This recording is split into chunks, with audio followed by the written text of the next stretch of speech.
Assalamualaikum warahmatullahi wabarakatuh. Perkenalkan nama saya Irsarudin dengan nomor WP 19108491. Baik, pertama saya mengucapkan terima kasih kepada Bapak Ibu dosen penguji yang telah bersedia melihat video seminar proposal saya dan juga dosen pembimbing saya yaitu Bapak Dr. Hendri Koeswara SIP MSOS SC dan Bapak Malse Yuli Vesta SOS MAP. Baik Bapak Ibu penguji, di sini saya akan menjelaskan terkait judul penelitian saya yaitu evaluasi implementasi program dana desa di Kabupaten Kepulauan Meranti 2019 sampai 2022.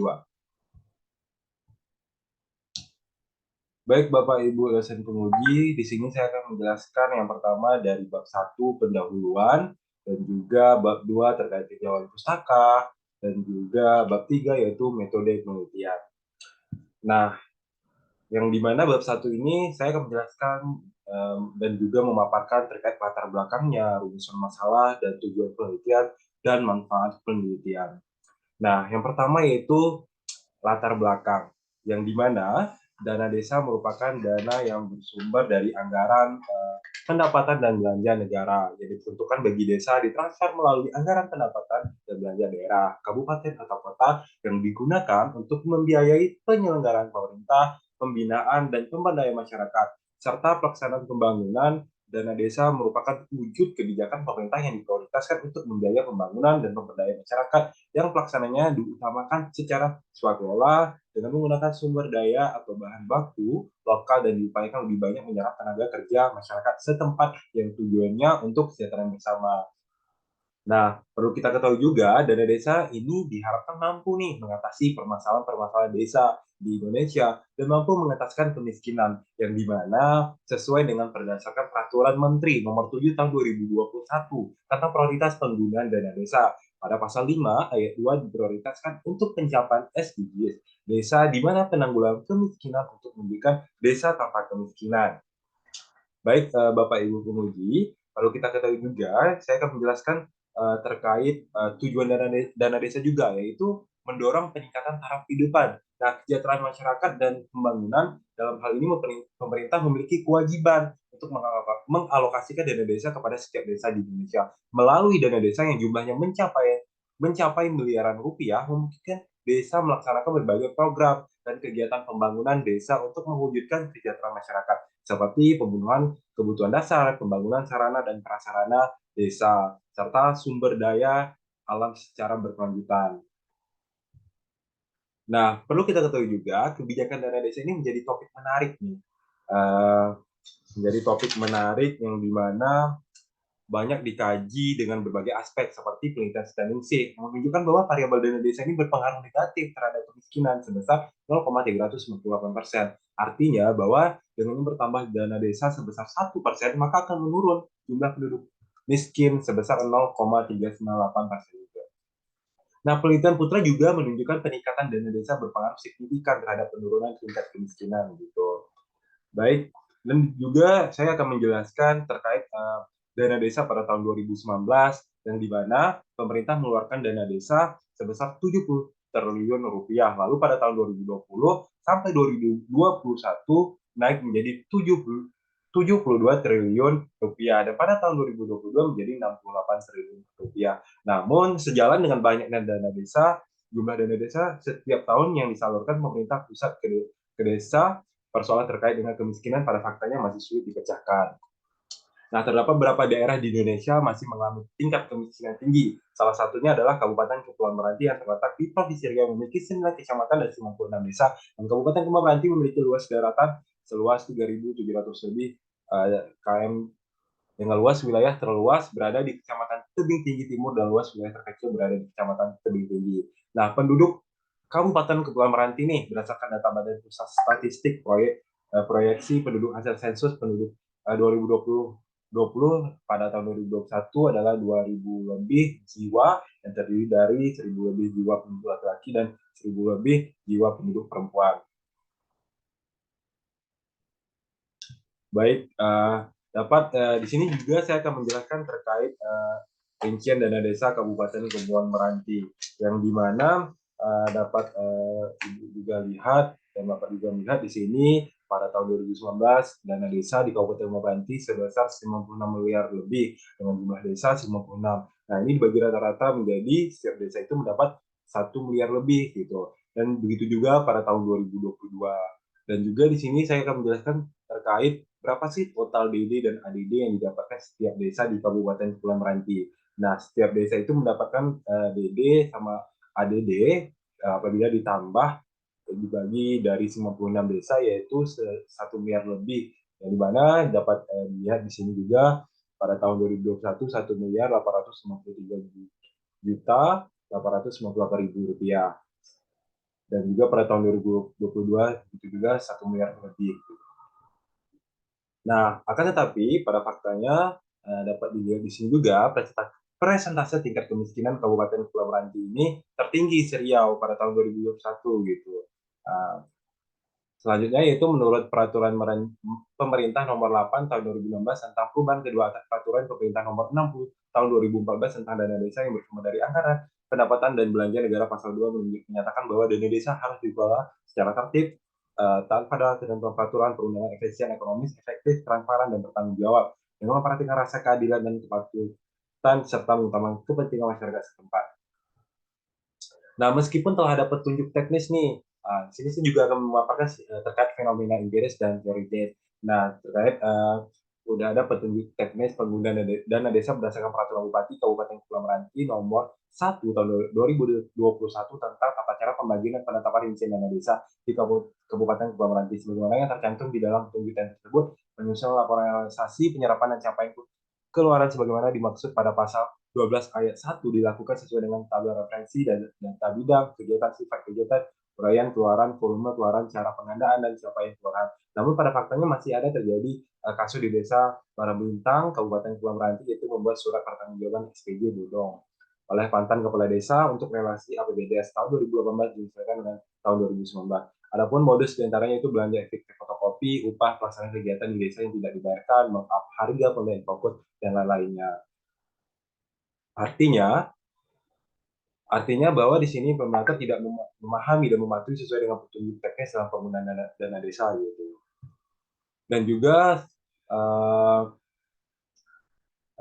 selain itu juga saya akan menjelaskan juga pada proses implementasi program dana desa juga mengalami kendala terkait sedikitnya dana desa yang diterima oleh Kabupaten Kepulauan Meranti dari pusat. Hal ini diperkuat dengan informasi yang peneliti terima dari Koordinator for Indonesia untuk transparansi anggaran, yaitu Fitra Provinsi Riau. Bapak Trion Hadi, beliau menjelaskan bahwa Kabupaten Meranti mendapatkan dana yang sedikit dari kabupaten lain yang ada di Provinsi Riau.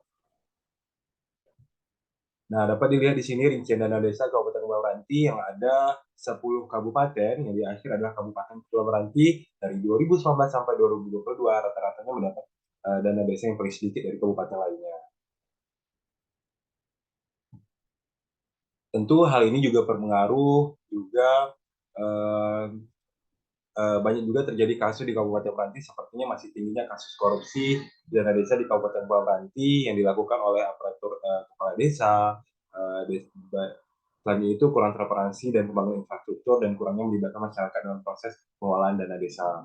Nah, berdasarkan rumusan masalah saya itu berdasarkan penjelasan yang sudah diuraikan di latar belakang masalah di atas, maka penulis merumuskan permasalahan pada penelitian ini adalah bagaimana sih hasil implementasi program dana desa di Kabupaten Meranti tahun 2019 sampai 2022. Nah, adapun tujuan penelitian itu adalah tujuan dari penelitian adalah untuk mendeskripsikan dan melihat hasil implementasi dari program dana desa di Kabupaten Meranti dan juga mengetahui faktor penghambat implementasi program dana desa di Kabupaten Meranti.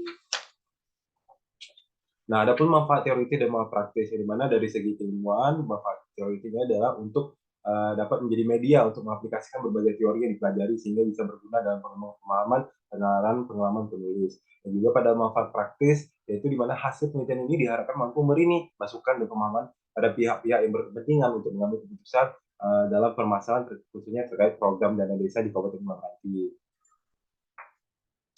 Baik, selanjutnya saya akan menjelaskan juga di tinjauan pustaka itu di berita relevan, teori, skema pemikiran, definisi, konsep, dan definisi operasional. Nah, terkait teori,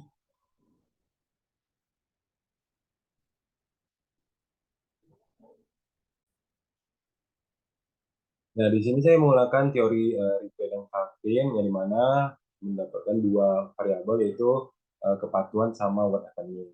Nah, di kepatuhan ini, di sini saya melihat bagaimana sih perilaku implementatornya, yang kedua bagaimana sih pemahaman implementator terhadap kebijakan tersebut, dan juga ini di what happening ini gimana, apa yang terjadi sebenarnya gitu. Yang pertama di sini akan menjelaskan banyak aktor yang terlibat, siapa saja yang terlibat dalam proses program dana desa ini. Yang kedua, keberagaman dan ketidakjelasan tujuan. Nah, gimana sih kejelasan tujuan sebenarnya? Yang ketiga yaitu perkembangan kerumitan program pemerintah. Nah, di sini juga akan melihat bagaimana perkembangan dan kerumitan. Apakah rumit nggak sih program dari pemerintah tersebut? Yang ketiga yaitu uh, keterkaitan partisipasi dari semua tingkat wilayah gitu. Keempat, yang kelima yaitu bagaimana sih faktor-faktor yang tidak terkendali dalam mempengaruhi implementasi.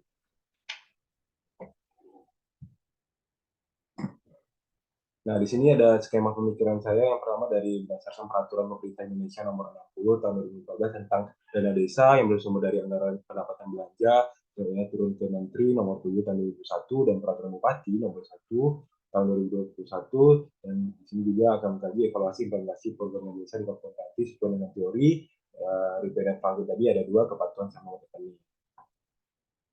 Nah, definisi konsep di sini yaitu saya menjelaskan terkait kebijakan publik menurut BPS tahun merupakan akibat dari aturan pemerintah, akibat dari tindakan pemerintah tersebut dapat dalam bentuk apa yang pemerintah kerjakan maupun yang tidak pemerintah kerjakan. Yang kedua itu peraturan bupati tentang prioritas pembangunan dana desa. Yang ketiga itu menurut Mas Manian Sabistir, implementasi kebijakan ini didefinisikan sebagai pelaksanaan keputusan kebijakan, biasanya dalam bentuk undang-undang. Selanjutnya itu evaluasi, itu proses untuk melihat apakah program kebijakan sudah diimplementasikan sebagai semestinya. Nah, di sini ada pun definisi operasional, yaitu ada kepatuhan, itu indikator perilaku implementator, yaitu untuk melihat bagaimana sih sikap perilaku implementator dalam mengimplementasi kebijakan dengan jenis yang ditetapkan dalam implementasi program dana desa gitu. Yang kedua, gimana sih pemahaman implementator terhadap kebijakan, dan cara mengukur itu apakah implementator sudah betul-betul memahami belum terkait bagaimana program tersebut. Yang kedua yaitu what happening, di mana indikator itu banyak aktor terlibat. Nah, di sini cara mengukurnya seberapa banyak sih dari pihak-pihak mana saja yang terlibat dalam implementasi program dana desa. Yang kedua, sejauh mana pihak yang berkepentingan mendukung nih tujuan-tujuan dari kebijakan. Yang ketiga, mendeskripsikan bagaimana perwujudan yang berkepentingan mendukung tujuan kebijakan. Yang kedua yaitu keberagaman tidak jelas tujuan. Nah, cara mengukurnya itu mendeskripsikan bagaimana objektif program memberikan kejelasan instruksi terhadap para implementator, terhadap kepala desa yang menjalankan program dana desa, serta apakah tujuan tersebut telah tepat sesuai dengan sasarannya gitu. Yang itu perkembangan kerumitan program pemerintah. Itu cara membuka, melihat dan mendeskripsikan kerumitan program yang dihadapi dengan jenis program. Selanjutnya itu adalah partisipasi terhadap program. Itu terkait dalam implementasi program dana desa, siapa saja sih, pihak-pihak mana saja sih yang berpartisipasi gitu. Yang terakhir adalah faktor yang tidak terkendali yang mempengaruhi implementasi. Nah, ini cara mengukurnya itu adalah mendeskripsikan faktor-faktor di luar teknis yang secara tidak langsung berhubungan dengan pengimplementasi program. Nah, adapun metode penelitian saya itu pertama pendekatan kualitatif, deskriptif, di mana untuk melihat fenomena-fenomena yang terjadi di lapangan. Yang kedua yaitu teknik pengumpulan data, di mana saya akan melakukan yang pertama dengan melakukan observasi turun lapangan, terus yang kedua melakukan wawancara terhadap instrumen yang saya tuju gitu. Selanjutnya saya akan melakukan dokumentasi gitu untuk memperkuat data. Nah, untuk melihat teknik pemilihan informan yaitu propositive sampling, yang dimana ini adalah informan yang mengetahui terkait permasalahan-permasalahan yang saya teliti gitu. Selanjutnya peran peneliti, terutama gitu seperti dari bupatinya, dari ketua PMD-nya gitu. Terus proses penelitian. Nah, yang pertama proses penelitian itu saya merumuskan masalah, mengumpulkan data pendukung, melakukan wawancara. Nah, unit analisis di sini saya menggunakan unit analisis lembaga di Kementerian Masyarakat, pemerintah dan desa di lingkungan Kabupaten Makanti. Dan pengawasan data yaitu kreasi sumber data, di mana di sini saya memilih seperti dari tokoh masyarakat, seperti dari LSM, seperti itu. Baik, mungkin itu saja yang dapat saya sampaikan. Terima kasih kepada Bapak Ibu penguji. Saya akhiri. Wassalamualaikum warahmatullahi wabarakatuh.